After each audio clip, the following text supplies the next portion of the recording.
Well, for more on all of this, my colleague Phillip spoke to Bessma Momani. She's an associate professor at the University of Waterloo in Canada. And Phil asked her how independent ISIL is on oil revenue. Well, I mean, it is significant. Oil is probably one of the number 2 or number 1 receipt of income for ISIS.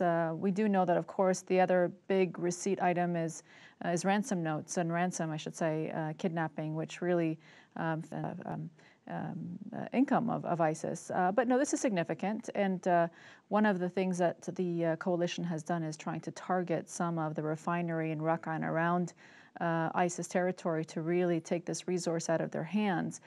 It is very it doesn't have to be refined, and some old vehicles can very quickly and easily adapt to this sort of crude oil. It potentially also hurts other countries in the area, Saudi Arabia, Iraq, possibly in the future Iran, and you look at all the other countries around, they count on receipts from oil sales heavily. It has an impact on their budget, it has an impact on their people, and some are arguing that perhaps this could ultimately further destabilize the region. Your thoughts?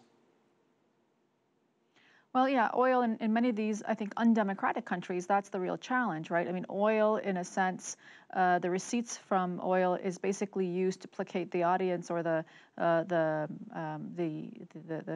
people, and instead of providing them the kinds of liberalization and ability to participate politically, oil and the goodies that comes with that, whether it's subsidized rents, subsidized prices, very generous social welfare systems, free education, you name it. It's all part of the way that many of the Gulf oil-producing states make sure that their masses are happy.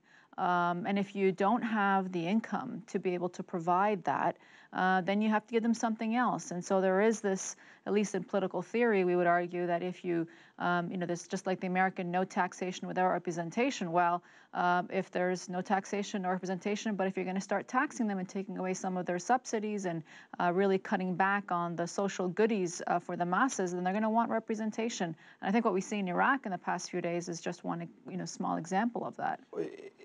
And I want to be careful here. I don't want to lump in all of the countries all in the same sort of broad stroke. But at the same time, when you look at the way the finances are structured, and you highlighted that already, is there a point where oil prices get to that you begin to worry, or are you already there? We're already there in a way. Much of the Gulf countries, let's say Saudi Arabia, which is one of the largest, obviously the largest oil producer and has a very extensive, national welfare benefit strategy for its people, estimated that it needs oil to be at about $75 a barrel in order to break even. And that's why it's in the past 2 years or so, and I think for the foreseeable future, we'll be tapping into its reserves, its financial reserves, to basically be able to meet the expectation of what it's already committed to, i.e. all of those generous welfare benefits. Very quickly on ISIL and ISIS, again, back on the oil prices. We've already discussed it's a big part of their revenue generation in terms of receipts. At this point, is there anything else anybody else can do around the world, whether inside or outside, that can perhaps stop the flow of money to this organization? Well, I mean, the coalition agreed to not pay for ransom, and that's a big one because countries like France, the UK, private companies are still not exempted from this.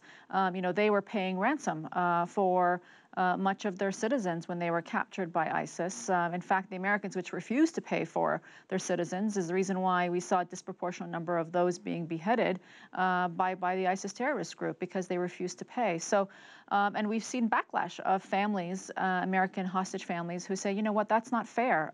We want to be able to perhaps crowdsource and be able to pay money. We saw that with the Satloff case and others. And so that's actually going to be a real big issue and conundrum.